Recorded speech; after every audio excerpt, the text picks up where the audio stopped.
اللہ تعالیٰ کا نور برستا ہے۔ جو شخص عصر کی نماز کے بعد یہ آیات 7 بار پڑھتا ہے، اللہ تعالیٰ 7 زمینوں 7 آسمانوں کا نور اسی وقت اسے عطا کر دیں گے۔ بسم اللہ الرحمن الرحیم۔ محترم ناظرین، نماز اسلام کے 5 بنیادی ارکان میں سے ایک ہے۔ پانچوں فرض نمازیں مسلمان کی روحانی زندگی کا مرکز و محور ہیں۔ پانچوں نمازوں میں ہر نماز کی اپنی ایک خاص اہمیت اور مقام ہے، لیکن عصر کی نماز کو اللہ تعالیٰ نے خاص طور پر اہمیت دی ہے۔ یہ نماز دن میں اس وقت پڑھی جاتی ہے جب انسان اپنی مصروفیات کے عروج پر ہوتا ہے، اور اسی وجہ سے اس نماز کی ادائیگی مومن کی سچی بندگی کی علامت سمجھی جاتی ہے۔ اللہ تعالیٰ نے قرآن مجید میں متعدد مقامات پر نماز کا ذکر فرمایا ہے، لیکن عصر کی نماز کو خصوصی اہمیت کے ساتھ بیان کیا ہے۔ ارشاد باری تعالیٰ ہے، تمام نمازوں کی حفاظت کرو اور درمیانی نماز کی بھی، اور اللہ کے حضور ادب سے کھڑے ہو جاؤ۔ القرآن۔ علماء کرام کی اکثریت کے نزدیک الصلاۃ الوسطیٰ سے مراد عصر کی نماز ہے۔ اس سے معلوم ہوتا ہے کہ اللہ تعالیٰ نے خاص طور پر عصر کی نماز کی تاکید فرمائی ہے۔ تو ناظرین محترم، ہمارا آج کا وظیفہ بھی عصر کی نماز کے بعد کا ایک بہت ہی پیاری آیات پڑھنے کا وظیفہ ہے، جسے اگر صرف 7 مرتبہ پڑھا جائے، 7 زمینوں اور 7 آسمانوں کا نور اسی وقت اللہ تعالیٰ اسے عطا کر دیں گے۔ اس پر نور کی بارش برستی ہے۔ اللہ تعالیٰ اس بندے کی تمام مشکلات کو اور تمام پریشانیوں کو دور کر دیتے ہیں۔ اس کی زندگی میں جتنی بھی الجھنیں ہوں سب ختم ہو جاتی ہیں، کیونکہ یہ ایسا وقت ہوتا ہے جس وقت ہر انسان مصروف ہوتا ہے۔ تو جب عصر کی نماز کا وقت ہوتا ہے اور انسان ساری مصروفیات کو چھوڑ کر اللہ تعالیٰ کی یاد میں، اللہ تعالیٰ کے ذکر میں اس کی عبادت کرتا ہے، عبادت کی فکر میں وہ نماز ادا کرتا ہے، تو پھر اللہ تعالیٰ اس کے لیے دنیا جہاں کی الجھنیں ختم کر کے خوشحالی پیدا کر دیتے ہیں۔ وہ انسان قدم قدم پر کامیاب ہوتا ہے۔ رزق، مال و دولت وافر مقدار میں عطا کیا جاتا ہے۔ اس کے گھر میں بھی اللہ تعالیٰ کی خاص رحمتیں اور برکتیں نازل ہوتی ہیں۔ اس کی اولاد بھی دن دگنی رات چگنی ترقی کرتی ہے، اور جو شخص نماز کو چھوڑ دیتا ہے تو اللہ تعالیٰ اس کے لیے الجھنیں مزید بڑھا دیتے ہیں۔ رسول اللہ صلی اللہ علیہ وآلہ وسلم نے ارشاد فرمایا کہ جس کی نماز عصر نکل گئی، یعنی جو جان بوجھ کر نماز عصر چھوڑے، گویا اس کے اہل و عیال، مال و دولت یعنی سب کچھ چھین لیے گئے۔ نبی پاک صلی اللہ علیہ وآلہ وسلم نے فرمایا کہ جس نے ٹھنڈے وقت کی 2 نمازیں پڑھیں، یعنی فجر اور عصر کی، تو وہ جنت میں جائے گا۔ نبی پاک صلی اللہ علیہ وآلہ وسلم کا فرمان ہے کہ عصر کے بعد کا جو وقت ہوتا ہے یہ قبولیت کا وقت ہوتا ہے۔ اس وقت میں اللہ پاک سے اگر کچھ بھی سچے دل سے مانگا جائے تو وہ فوراً مل جاتا ہے۔ یہ احادیث مبارکہ اس بات کی طرف اشارہ کرتی ہے کہ عصر کی نماز نہ پڑھنے سے انسان کے تمام نیک اعمال بھی برباد ہو سکتے ہیں۔ یہ کتنی بڑی محرومی ہے۔ حضرت ابو ہریرہ رضی اللہ تعالی عنہ روایت کرتے ہیں کہ نبی کریم صلی اللہ علیہ وآلہ وسلم نے فرمایا، تمہارے پاس دن اور رات کے فرشتے آتے ہیں اور وہ فجر اور عصر کی نماز میں حاضر ہوتے ہیں۔ اس حدیث سے معلوم ہوتا ہے کہ فجر اور عصر کی نماز کے وقت فرشتے حاضر ہو کر انسان کے اعمال کا مشاہدہ کرتے ہیں اور اللہ تعالیٰ کے حضور گواہی دیتے ہیں۔ رسول اللہ صلی اللہ علیہ وآلہ وسلم نے فرمایا، جو شخص نماز عصر سے پہلے مر گیا وہ جنت میں داخل ہوگا، یعنی جو عصر کی نماز کی پابندی کے ساتھ زندگی گزارتا ہے، اس کے بعد دنیا سے رخصت ہوتا ہے، اس کے لیے جنت کی بشارت ہے۔ عصر کی نماز انسان کو دنیا کی مصروفیات سے نکال کر اللہ تعالیٰ کی یاد میں لے آتی ہے۔ دن کے اس وقت جب کاروبار، تجارت، ملازمت اور دیگر دنیاوی امور میں انسان مشغول ہوتا ہے، اس وقت نماز کا ادا کرنا بندے کا اللہ تعالیٰ کے ساتھ تعلق کی گہرائی کو ظاہر کرتا ہے۔ دن کی تھکن کے بعد عصر کی نماز پڑھنا بندے کی قوت ارادہ کو مضبوط کرتا ہے۔ یہ نماز انسان کو سستی اور غفلت سے نکال کر اللہ تعالیٰ کی بندگی کی طرف لے جاتی ہے۔ جب مسلمان عصر کی نماز باجماعت مسجد میں ادا کرتے ہیں تو یہ مسلمانوں میں اتحاد، بھائی چارہ اور محبت کو فروغ دیتی ہے۔ اسلام میں جس عمل کی تاکید ہو اس کو چھوڑنے پر سخت وعید بھی آتی ہے۔ عصر کی نماز چھوڑنے والے کے بارے میں حدیث میں آتا ہے، جو شخص عصر کی نماز چھوڑ دے گویا اس کا سب کچھ برباد ہو گیا۔ یہ حدیث ایک خطرناک تنبیہ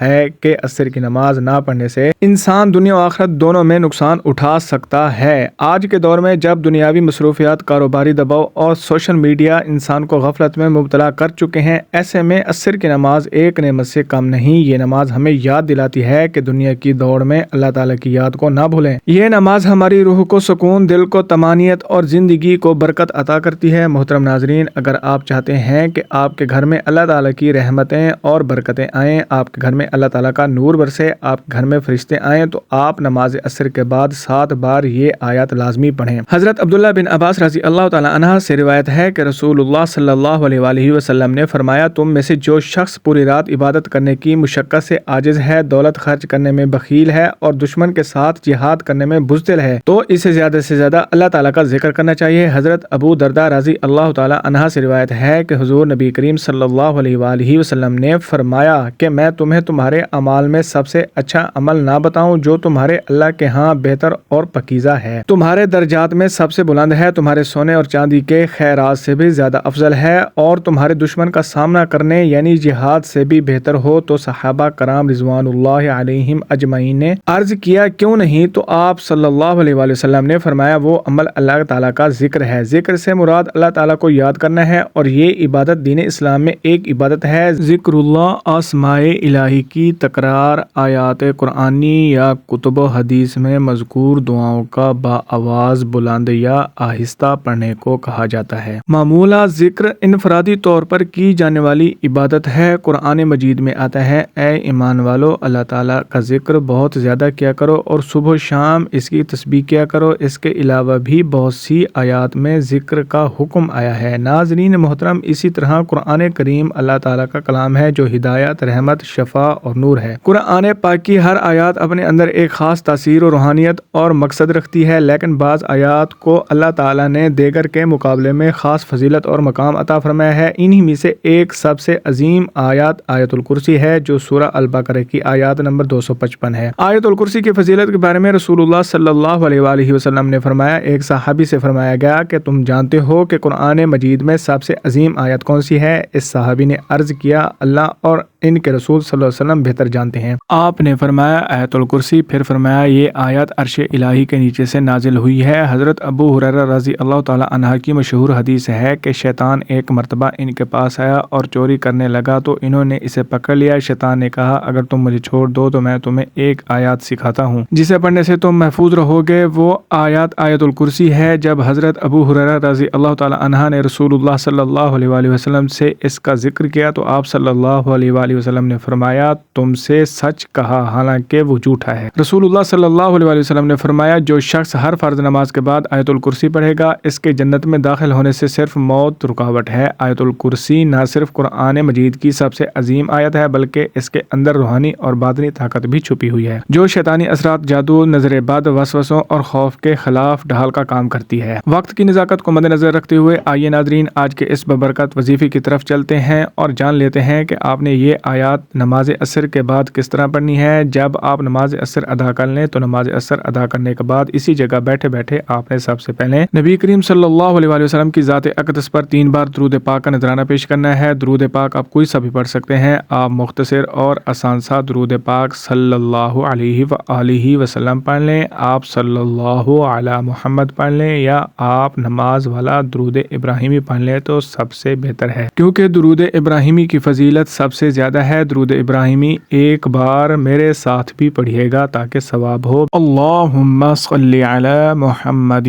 وعلی آل محمد کما صلیت علی ابراہیم وعلی آل ابراہیم انک حمید مجید۔ اللہم بارک علی محمد وعلی آل محمد کما بارکت علی ابراہیم وعلی آل ابراہیم انک حمید مجید۔ 3 بار درود پاک پڑھنے کے بعد آپ نے فوری طور پر اپنے خاص مقصد کی نیت کرنی ہے۔ آج رب کریم سے اپنی اوقات دیکھ کر نہیں، رب کی عظمت اور شان کے مطابق مانگنا۔ آج جو کرائے کے مکان میں رہتے ہیں اپنا گھر مانگنا چاہتے ہیں، آج مانگیں، کھلے دل سے مانگیں۔ جو بیٹیاں رشتوں کی وجہ سے پریشان ہیں اپنے من پسند رشتوں کی نیت کر کے بیٹھیں۔ جو نوکری کے لیے پریشان ہیں نوکری کے لیے پڑھیں۔ قرض دار ہیں، کوئی راستہ دکھائی نہیں دے رہا، کوئی دوست یا کوئی رشتہ دار آپ کو منہ نہیں لگا رہا، آپ کروڑوں کے قرض دار ہیں تو آج اللہ تعالیٰ کے سامنے نیت کر کے بیٹھیں، حضور صلی اللہ علیہ وآلہ وسلم کے صدقے آپ کو ضرور ملے گا۔ آج آپ کو مکمل قرض سے خلاصی ملے گی، ہمیشہ ہمیشہ کے لیے قرض آپ کا ختم ہو جائے گا۔ مقصد جتنا مرضی بڑا ہو، آج آپ نے اس خاص عمل، اس خاص وظیفے کو لازمی پڑھنا ہے۔ اپنے خاص مقصد، خاص حاجت کو ذہن میں رکھیں اور فوری طور پر ایک بار اعوذ باللہ من الشیطان الرجیم بسم اللہ الرحمن الرحیم پڑھ کر وظیفے کا آغاز کرنا ہے۔ تعوذ اور تسمیہ پڑھنے سے تمام شیطانی اثرات ختم ہو جاتے ہیں، اور جس کام کے شروع میں تعوذ اور تسمیہ پڑھ لیا جاتا ہے اس میں برکت ہوتی ہے، اس میں خیر ہوتی ہے، اس میں سلامتی ہوتی ہے۔ جب آپ نے اپنے خاص مقصد کی نیت کر لی، تعوذ اور تسمیہ بھی پڑھ لیا، تو اب آپ نے یوں محسوس کرنا ہے جیسے دنیا جہاں سے آپ کا تعلق ختم، اور آپ روضہ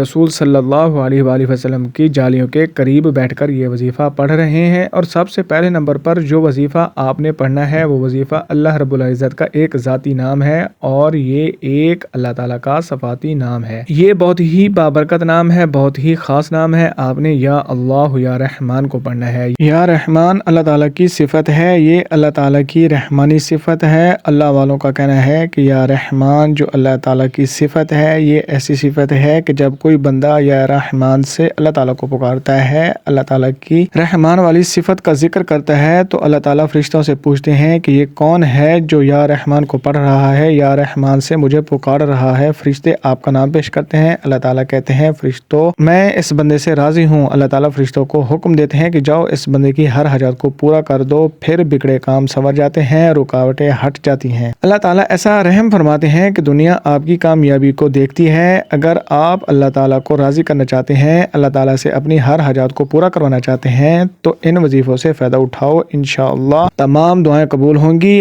آپ نے پہلے نمبر پر یا اللہ یا رحمان کو پڑھنا ہے۔ کیسے پڑھنا ہے اور کتنی بار پڑھنا ہے ملاحظہ فرمائیں۔ یا اللہ یا رحمان ایک بار ہو گیا، یا اللہ یا رحمان دو بار ہو گیا، یا اللہ یا رحمان تین بار ہو گیا۔ اس طرح سے آپ یا اللہ یا رحمان کو ہاتھ کی انگلیوں پر پڑھ لیں، یا آپ تسبیح کے دانوں پر پڑھ لیں۔ آپ نے صرف 41 بار پڑھنا ہے، صرف 41 بار یا اللہ یا رحمان پڑھنے سے اللہ تعالیٰ راضی ہو جائیں گے۔ اللہ تعالیٰ کے دوست، اللہ تعالیٰ کے ولی فرماتے ہیں کہ جب کوئی بھی وظیفہ پڑھتے ہیں پہلے اللہ تعالیٰ کو راضی کرتے ہیں، اس کے بعد اللہ تعالیٰ سے جو مانگتے ہیں اللہ رب العزت فوراً عطا فرماتے ہیں۔ اگر اللہ تعالیٰ ناراض ہو گئے، آپ وظائف پڑھتے جائیں، تسبیحات پڑھتے جائیں، کیا فائدہ ہونے والا ہے؟ اللہ تعالیٰ آپ کی حاجات کو پورا ہی نہیں کریں گے۔ آپ لوگ پہلے اللہ تعالیٰ کو راضی کریں، رب کی رحمتوں کو اپنی طرف متوجہ کریں۔ اگر تھوڑی سی بھی رب تعالیٰ کی توجہ مل گئی، پوری زندگی کے لیے کافی ہے۔ زندگی تو بہت چھوٹی بات بول رہا ہوں، آپ کی نسلوں کے لیے کافی ہے۔ آپ نے یا رحمان کی صفت سے اللہ رب العزت کو پکارنا ہے۔ جب آپ یا اللہ یا رحمان کو پہلے نمبر پر 41 بار پڑھ لیں، اس کے بعد پھر آپ نے دوسرے نمبر پر کون سا وظیفہ پڑھنا ہے؟ دوسرے نمبر کا جو وظیفہ ہے وہ بھی بہت خاص ہے۔ آپ نے دوسرے نمبر پر قرآن پاک کی ایک آیات پڑھنی ہے جو بے حد خاص آیت ہے، بہت ہی مشہور آیت ہے، اور یہ آیت آیت الکرسی ہے۔ آیت الکرسی کی تلاوت سماعت فرما لیں۔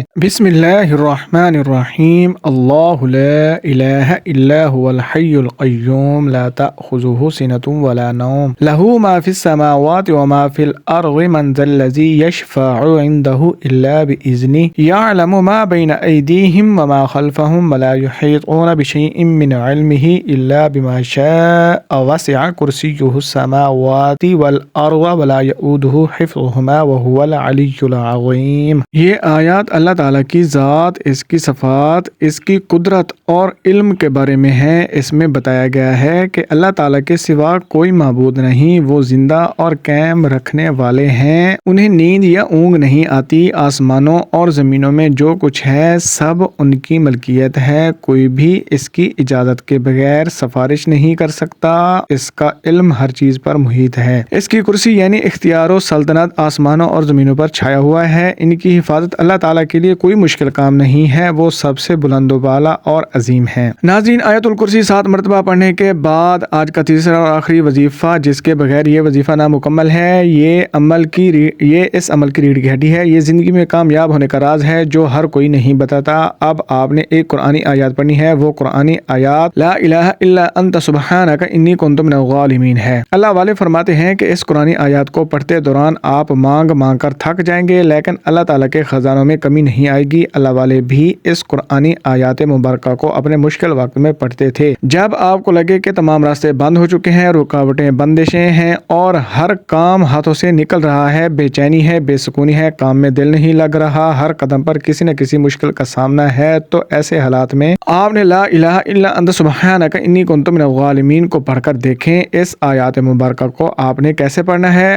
اور کتنی بار پڑھنا ہے، توجہ کیجیے گا۔ لا الہ الا انت سبحانک انی کنت من الظالمین ایک بار ہو گیا، لا الہ الا انت سبحانک انی کنت من الظالمین 2 بار ہو گیا، لا الہ الا انت سبحانک انی کنت من الظالمین 3 بار ہو گیا۔ اس طرح سے آپ نے ہاتھ کی انگلیوں پر پڑھ لیں یا آپ تسبیح کے دانوں پر پڑھ لیں، آپ نے صرف 11 بار پڑھنا ہے۔ آپ نے اس پورے عمل میں اپنی طرف سے ذرا سی بھی تھوڑی سی بھی تبدیلی نہیں کرنی، تھوڑی سی بھی تبدیلی کرو گے تو یہ پورے کا پورا عمل ضائع ہو سکتا ہے۔ تو خدا را اس عمل میں ذرا سی تھوڑی سی بھی تبدیلی مت کرنا، عمل کا جو طریقہ کار ہے اس پر آپ نے پوری طرح عمل کرنا ہے۔ جب آپ یہ تینوں اعمال بتائے گئے طریقے اور ترتیب سے پڑھ لیں تو آخر میں پھر 3 بار درود پاک پڑھنا ہے، جو درود پاک آپ نے عمل کے شروع میں پڑھا تھا۔ اب آپ کا عمل مکمل ہو گیا۔ آپ نے اس وظیفے کو بتائے گئے طریقے اور ترتیب سے پڑھنا ہے، بتائی گئی تعداد میں پڑھنا ہے، نہ کم پڑھنا ہے نہ زیادہ پڑھنا ہے، لاپرواہی مت کرنا۔ جس کو یہ ویڈیو جس دن مل جائے، جس وقت مل جائے، پڑھنے کی مکمل اجازت ہے۔ نماز عصر کے بعد چلتے پھرتے پڑھ لو، دکان دفتر کاروبار کرتے وقت جب یہ